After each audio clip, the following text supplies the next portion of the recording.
என்னை பார்த்ததும் உந்தன் நடையும் மாறுதே, இடையும் ஆடுதே. கண்கள் சிவக்குதே, கண்கள் என்னை அழைக்குதே, என்னை அழைக்குதே.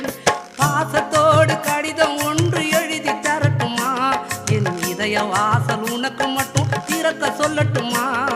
பாசத்தோடு கடிதம் ஒன்று எழுதி தரட்டுமா? என் இதய வாசல் உனக்கு மட்டும் திறக்க சொல்லட்டுமா?